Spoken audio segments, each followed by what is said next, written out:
নমস্কার বন্ধুরা, Indian choice কিচেনে তোমাদের স্বাগত জানাই। আজকে আমার রেসিপি হচ্ছে চিকেন টেংরি কাবাব।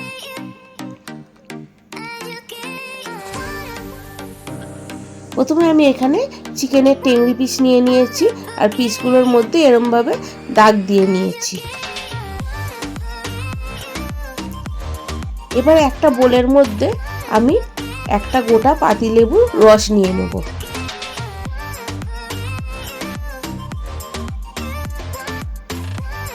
দানাগুলোকে আলাদা করে ফেলে দিয়ে পুরো রসটাকে ভালো করে চিপে নেব। এবারে এই রসটার মধ্যে পরিমাণ মতন নুন দিয়ে দেবো আর লঙ্কার গুঁড়ো, এইগুলোকে একসঙ্গে মিশিয়ে নেব।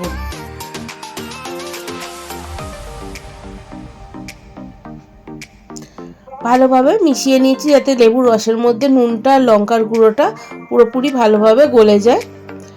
এবারে আমি এইটা নিয়ে এই চিকেনের মধ্যে মাখিয়ে নেব। ভালো করে মাখাতে হবে। চিকেনের যে কাটগুলো দিয়ে করেছি তার ভেতর ভালোভাবে দিয়ে মাখাতে হবে যাতে চিকেনের ভেতরে ভালো করে টেস্টটা ঢোকে।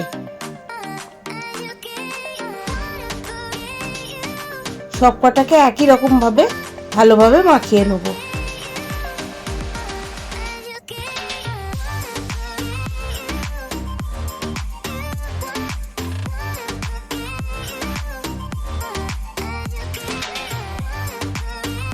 এবারে এইগুলোকে মাখিয়ে নিয়েছি, সব কটাকে মাখিয়ে নিয়ে 20 মিনিটের মতন রেস্টে রেখে দেবো।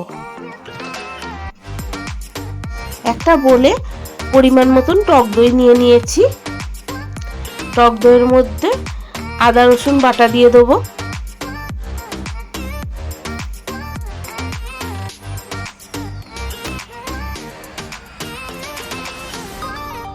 এবারে কিছু গুঁড়ো মশলা দিয়ে দেবো। জিরে গুঁড়ো, ধনে গুঁড়ো,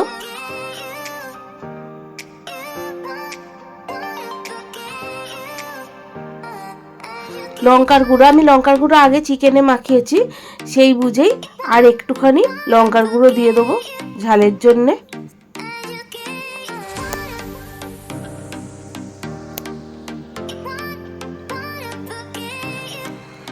একটু গরম মশলা গুঁড়ো দিয়ে সব কটাকে একসঙ্গে মাখিয়ে নেব। দইয়ের মধ্যে সব মশলাগুলোকে ভালো করে ফেটিয়ে নেব। ফেটানো হয়ে গেছে। এবারে একটু ফুড কালার দিয়ে দিলাম, কারণ তন্দুরিতে একটু কালার না হলে ভালো লাগে না। টিক্কা তন্দুরি এইগুলোতে একটু কালার লাগে। কালারটা ভালো করে মিশিয়ে নিয়ে একটু কাস্তুরি মেথি দিয়ে দিয়েছি।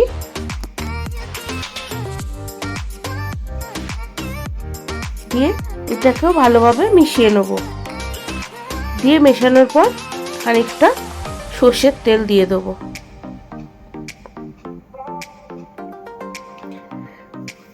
দিয়ে সব কটাকে একসঙ্গে আর স্বাদ মতন একটু নুন দিয়ে দিতে হবে।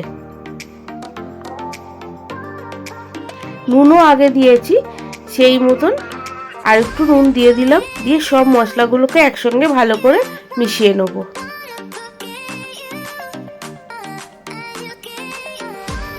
এবারে চিকেনটা মধ্যে এবারে মশলাগুলোকে ভালো করে মাখিয়ে নিতে হবে।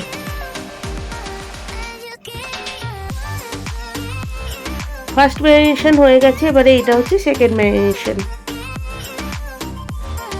পুরো মশলাগুলোকে চিকেনের মধ্যে দিয়ে নেব। দিয়ে হাতের সাহায্যে ভালো করে মাখিয়ে নেব। চিকেনের যে কাটগুলো দিয়েছিলাম সেইগুলোর থেকে ভেতর মশলাগুলোকে ভালো করে ঢুকিয়ে মাখিয়ে নেব, তাহলে টেস্টটা ভেতর অবধি ভালোভাবে ঢুকবে। এরকম করে সব কটা চিকেনকে ভালোভাবে মাখিয়ে নেব।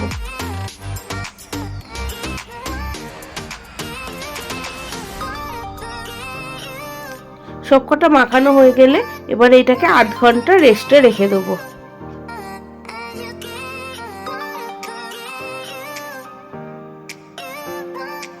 আধ ঘন্টা রেস্ট হয়ে গেছে। এবারে আমি একটা মাইক্রো ওভেনের স্ট্যান্ড নিয়ে নিয়েছি। নিয়ে এর মধ্যে এক এক করে সব ড্রামস্টিকগুলোকে দিয়ে দেবো।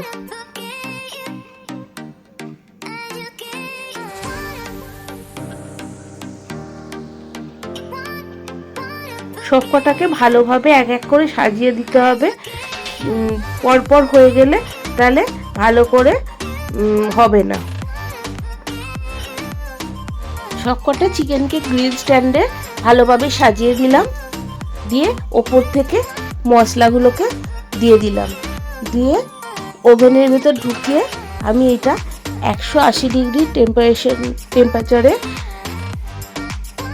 30 মিনিট গ্রিল করতে দিলাম।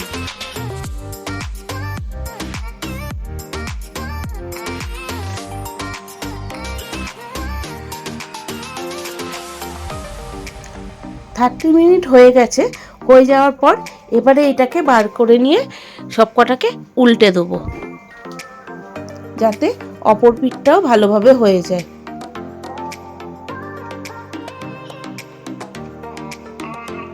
আরও 10 মিনিট দিয়ে দিয়েছি। এই দেখো এবারে আমার রেডি হয়ে গেছে। তোমাদের যদি রেসিপিটা ভালো লেগে থাকে লাইক কমেন্ট শেয়ার করো।